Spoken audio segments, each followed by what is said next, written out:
Hello， 大家好啊！大家見唔見到個主題呢？係咪覺得有少少古怪啊？即係我嗰個YouTube 呢一個名係咪有啲古怪呢？其實我點解會諗到呢一個主題呢？就係其實大家而家睇下我啊，我而家呢一個係運動服嚟嘅，同埋呢塊面應該有啲腫嘅，因為我啱啱瞓醒嘅啫，咁就冇化妝冇成啦。但係呢，我為咗想精神少少呢，就搽咗個唇膏啦，咁等成個樣有翻啲色咁樣咯。咁因為呢，點解會諗到呢一個叫做護膚經嘅主題啦？即係我嘅護膚經啦，就係我靈機一觸諗到，咁啊而家即刻拍啦咁。因為呢，我就發現呢，其實有好多朋友仔啦，咁就會send inbox 信息問我一啲護膚嘅嘢啊嘛。咁我發現到今時今日啦，有好多問題其實都係重複又重複咗噶啦。咁所以呢，我就覺得以免其實好多人都問埋同一個問題呢，咁所以呢，我就突然間今日呢，瞓醒嘅時候，突然間諗到一個主題啦，就係諗住拍即係以後啦，就一個主題類似今日嘅主題咁樣啦，就係輕輕鬆鬆講下我嘅護膚經。咩叫護膚經呢？就係叫做即係例如啦，例如面膜咁樣啦，我係點樣去敷面膜嘅，或者幾耐敷一次啊，或者點啊，或者點樣敷法啊，咁樣類似係呢咁嘅嘢咯。咁就唔會話指名道姓講一啲 product 嘅，只不過係講下我一啲即係平時嘅習慣啊，或者用法啊，咩時候用啊，係講下呢啲嘢嘅，所以唔會指名道姓講一啲 product 嘅，所以呢啲片呢，就唔會出現某一啲 product 噶啦。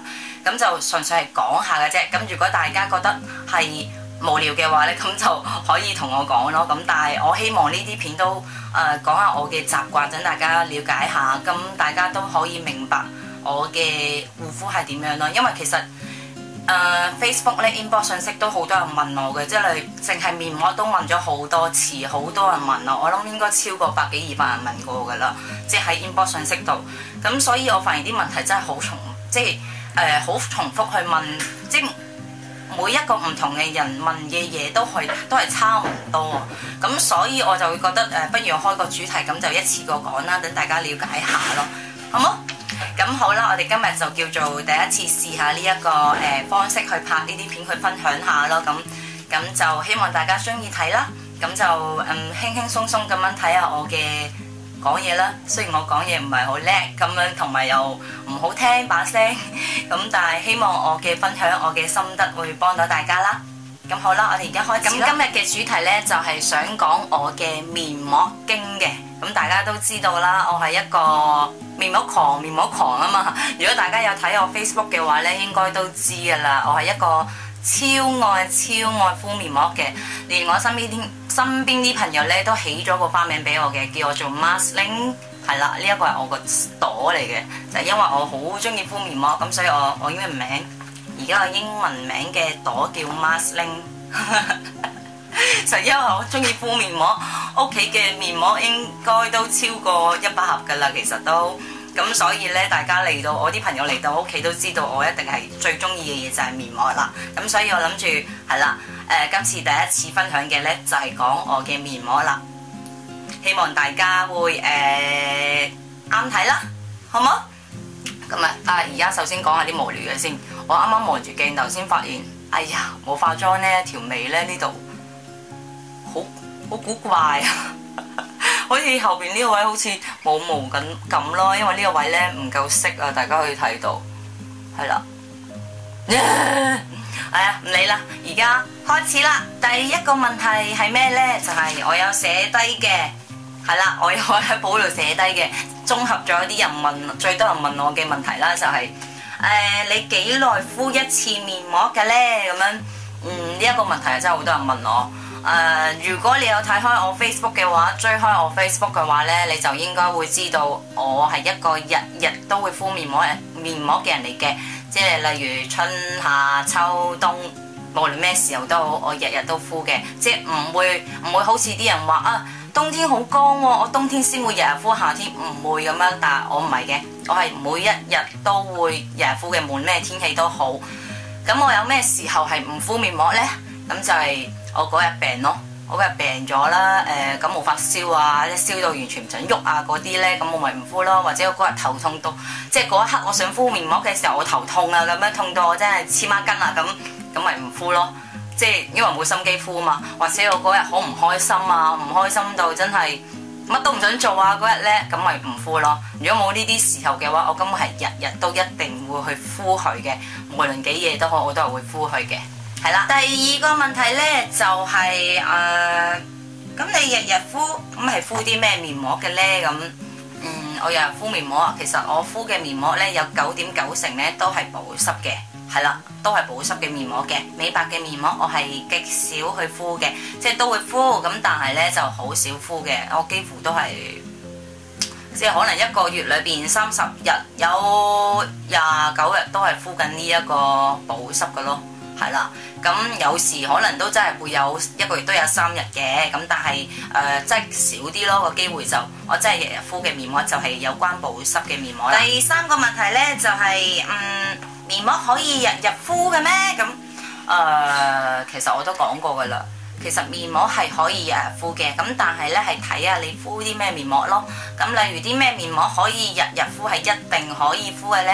就係有關保濕嘅面膜。即係佢一定係寫住係保濕嘅面膜咯，咁就即係我頭先都講過啦。點解我日日都會敷面膜？咁日日敷嘅面膜係咩呢？我敷嘅面膜9.9%都係保濕嘅面膜咯。咁所以點解保濕嘅面膜係可以日日敷呢？因為人嘅皮膚呢，最基本最需要嘅嘢呢就係水分，係啦。咁所以變咗呢。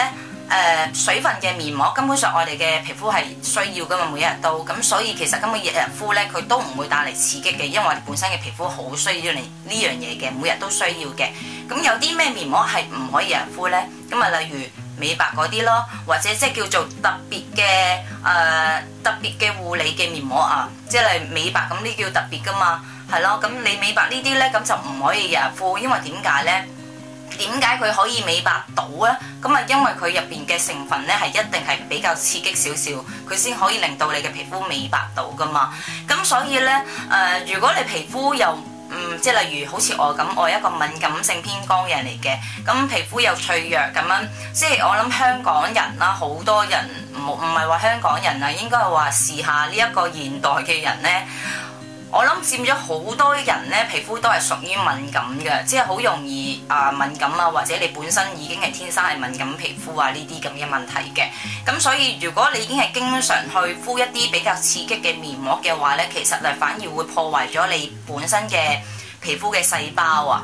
咁所以咧，如果你日日去敷呢啲咁刺激嘅嘢嘅話咧，咁你其實皮膚唔會變好嘅，只會反而變差咯，因為你敷啲咁刺激嘅嘢落皮膚度啊嘛，咁但係反而咧保濕嘅嘢咧就一啲都唔會傷皮膚嘅，因為保濕嘅嘢咧係我哋嘅皮膚係每日嘅最基本啦嘅需要嘅嘢嚟嘅，咁所以咧面膜係可以日日敷，但係咧記住係得保濕嘅面膜嘅，咁其他類型嘅面膜咧就唔可以日日敷嘅，要喺你皮膚好穩定嘅時候先可以敷嘅。即係咩叫好穩定咧？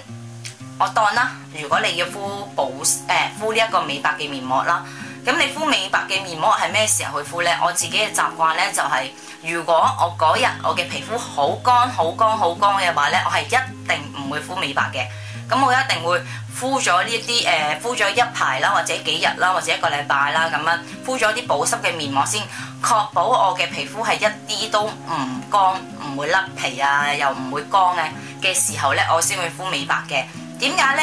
因為其實呢，如果你皮膚呢，喺好乾嘅情況底下，即係你皮膚最基本、最正常嘅皮膚就係皮膚夠水分啊嘛。咁如果你皮膚唔夠水分嘅時候，皮膚已經係爭呢一樣最基本嘅嘢，你走去敷一啲美白嘅嘢落去嘅時候，佢一嚟呢，佢會傷咗你嘅皮膚；二嚟呢，就係根本唔會吸收到落去嘅。係啦，因為你本身皮膚嘅底層缺水啊，缺水嘅時候，你溝啲美白嘅嘢落去嘅時候，佢根本係唔會吸收到嘅。咁所以咧，大家記住啦，敷咩面膜之前都好啦，即係敷美白嘅面膜啦，特別係敷美白嘅面膜之前，確保自己皮膚係夠晒水分嘅、夠補水嘅、夠晒水嘅時候，你先好去敷美白嘅。同埋美白嘅面膜係唔可以日敷嘅，係只有呢一個保濕嘅面膜，你先可以日日去敷佢嘅，因為皮膚最需要嘅嘢就係保濕，就係水分，所以大家記住最基本嘅嘢呢，就一定要令肌膚有足夠嘅水分先好去做其他嘢。之後個問題呢，就係玲玲，你冬天係點樣敷面膜嘅呢？咁樣跟住，因為好多人呢都問啦，就話冬天好凍喎，點樣敷面膜啊？你忍到嘅咩？好老實講啦，我係一個超級怕凍嘅人嚟嘅，咁所以其實我係唔會忍到凍噶。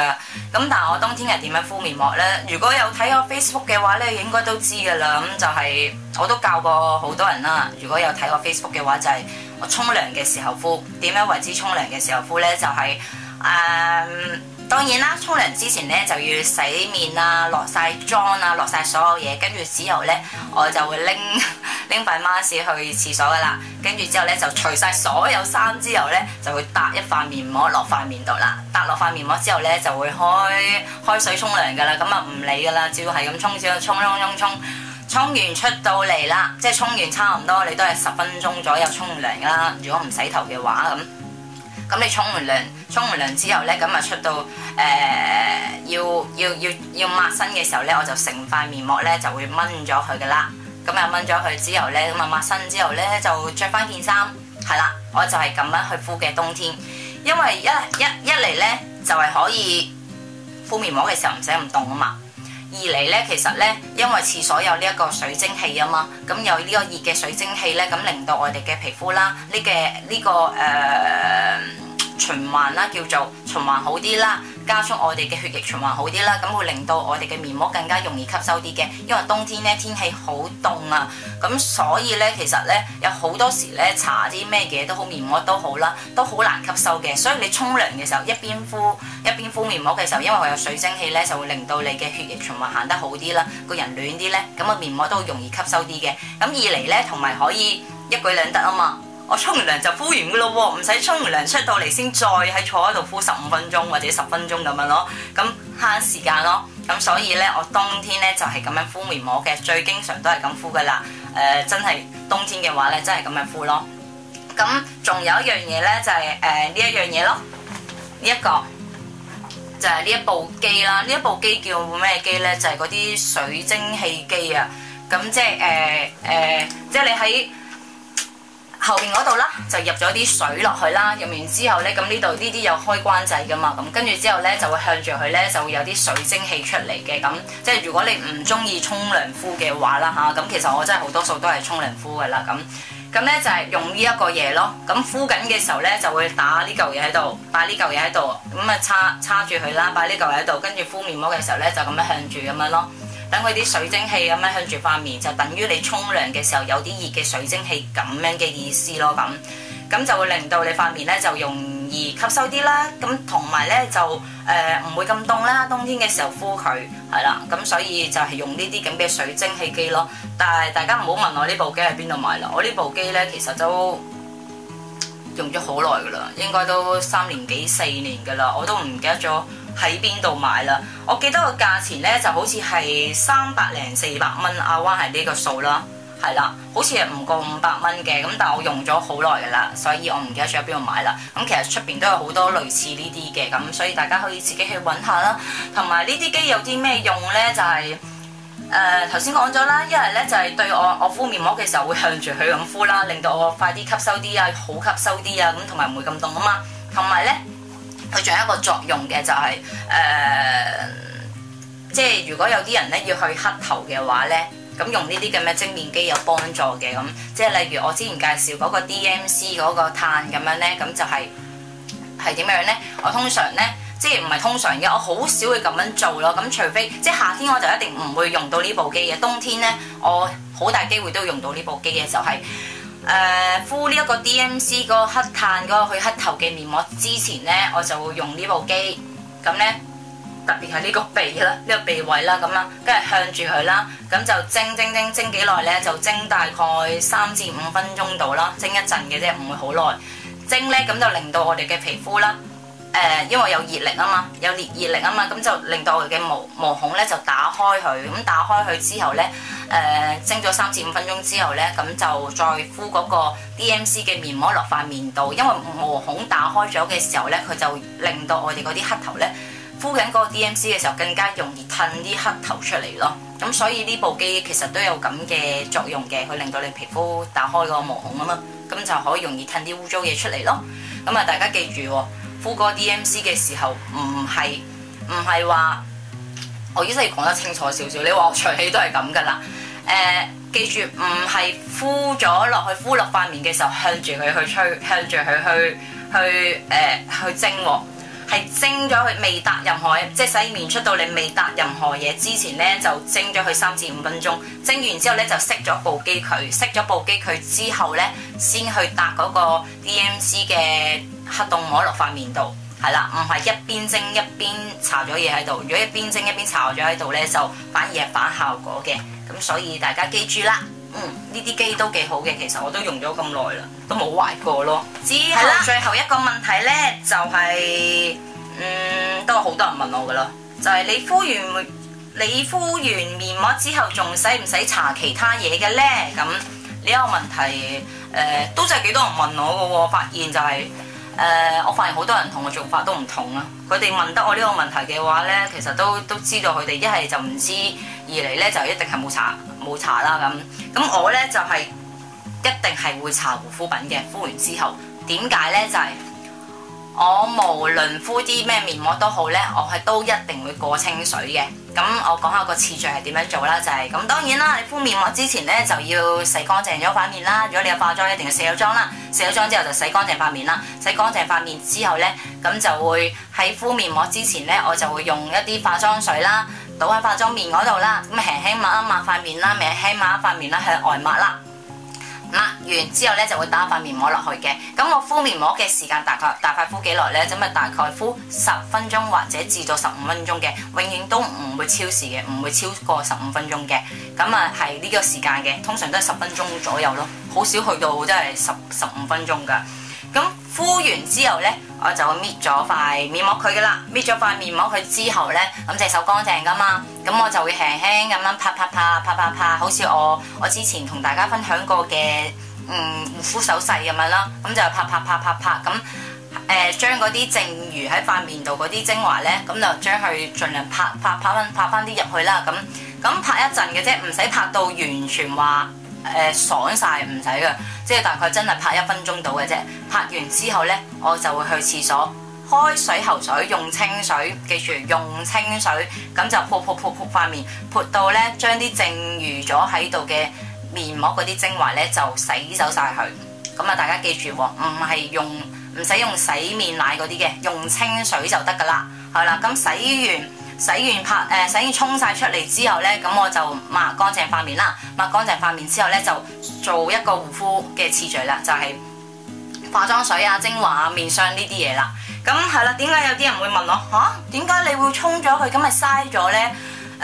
睇你點睇啦。對於我嚟講呢，我就覺得唔會嘥咗嘅。咁點解呢？就係其實我哋喺敷面膜嗰10分鐘或者15分鐘嘅時候啦，如果你唔係應該話你敷緊落去嘅嗰段時間，皮膚會吸收嘅話呢，嗰段時間根本上佢已經吸收咗落去㗎啦。喺嗰10零分鐘裏邊，佢已經會吸收咗落去㗎啦。咁你剩餘喺塊面嗰啲呢，根本上呢，佢已經係叫做多餘咗㗎啦，已經係皮膚已經係足夠咗㗎啦。你夾硬留佢喺度呢，就多餘嘅。咁點解呢？好多人呢，包括我啲朋友都好啦，或者有啲人都會同我反映啦，都會問我啦。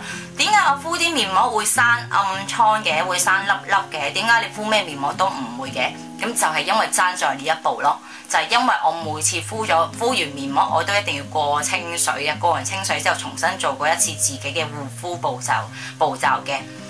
咁有好多人點解會因為面膜生粒粒呢？就係因為過潤。過潤呢，點解為之過潤呢？就係你敷完個面膜之後，你唔去用清水沖咗佢嘅話呢，即係你敷完嗰啲所停留喺塊面嗰啲呢，就叫多咗嘅。因為皮膚喺嗰10零分鐘裏邊根本就已經吸收咗，皮膚會吸收嘅精華其實基本已經吸收咗落去㗎啦，喺嗰10零分鐘。咁如果佢停留喺表面嗰啲，根本上你係夾硬等佢風乾啫嘛。如果你夾硬等佢風乾嘅話咧，佢係唔會喺入咗皮膚入邊嘅，佢停留咗表面嘅啫。咁如果你停留咗表面嘅時候，你瞓咗一晚嘅話咧，你第二朝可能就會生咗油脂粒出嚟噶啦，因為咧你將嗰啲所剩留咗嘅面膜嗰啲精華咧就停留咗喺表面，跟住咧佢就封住咗你嘅皮膚咧，跟住就會變咗好潤好笠，跟住咧就會谷到你皮膚出咗啲油脂粒出嚟，慢慢咧就會形成咗暗瘡嘅。咁所以咧，因為我有啲朋友啦都有呢一個情況嘅，有啲朋友都同我講話敷咩面膜會生暗瘡，點解你唔會嘢咁樣？咁我就會問佢哋咯，你有冇過清水啊？咁樣我話你過清水啦，過完清水你再嚟同我講有冇呢個問題啦。咁我啲朋友都去試下用呢個方法啦。咁佢就話即係用咗我呢個方法之後都冇因為啲面膜而生暗瘡咯。咁所以我自己嘅習慣咧就係必定係敷完面膜過清水嘅。咁啊，所以咧我就即係同大家講清楚咯，點解你哋敷面膜會生暗瘡？點解我敷面膜從來都冇因為敷面膜生暗瘡呢？就係因為我一定會沖咗佢嘅，唔會將佢所謂剩留咗喺塊面嗰度呢。你夾硬你會推，等佢自己乾完之後，你以為佢吸收咗落去，咁其實唔係咯，佢只不過停留咗喺皮膚嘅表面咯，跟住呢就封實咗塊面咯，跟住就與世隔絕咯，與呢一個空氣隔絕咯，咁啊令到你嘅皮膚透唔到氣咯，透唔到氣嘅時候咧，咁佢就會谷下，就谷咗啲油脂粒出嚟啦，谷咗油脂粒出嚟咧，咁你就會生咗暗瘡啦，係啦，咁所以咧大家就希望我呢個方法對大家有幫助啦。咁因為始終我唔係一個專家，我只不過係一個叫做我自己嘅用家咁樣咯，我係叫做一個用家嘅心得咯。我咁多年嚟敷面膜真係冇因為面膜生暗瘡嘅，因為有過清水呢一 part 嘅，咁就係咯。呢一個就係我嘅習慣。好啦，今日咧就呢一個我嘅面膜經咧就講到呢度啦，就都算叫做講晒我敷面膜嘅心得同埋習慣噶啦。咁就希望對大家有幫助啦。我唔知道呢類型嘅片會唔會悶啦，咁但係應該都悶嘅。我諗齋講嘢啊嘛，因為我唔知啲人有冇心機去聽我講嘢啊嘛。咁所以我都唔知會唔會悶㗎。咁但係呢，我就希望我嘅護膚心得啦，咁講得清楚啲，等大家了解下，對大家有一個幫助啦。我都希望我嘅護膚心得呢，對大家都會有同樣嘅效果嘅。咁係咯，咁就大家可以不妨留言俾我啦。即係以後我拍類似呢啲咁嘅主題好唔好啦？對你哋有冇幫助啦？咁大家可以留言俾我嘅。同埋如果你都有啲咩問題嘅話呢，咁你都可以照留言俾我嘅，喺 YouTube 呢度留言俾我嘅。咁我會有時間呢，我就會抽時間出嚟答你哋嘅問題啦。咁同埋有啲問題唔答嘅話呢，我就盡量呢就會 mark 低佢啦，mark 低佢寫低佢啦。咁我以後呢就會類似拍咁樣呢啲咁嘅護膚經啦，講經啦咁樣，咁就會一次過講晒出嚟，解釋俾大家聽，分享俾大家聽，等大家清楚我嘅護膚心得係點樣咯。咁好啦，希望大家中意我嘅分享啦，希望我嘅分享會幫到大家啦，希望我嘅分享大家都會有得着啦。咁好啦，我哋下次見啦，拜拜。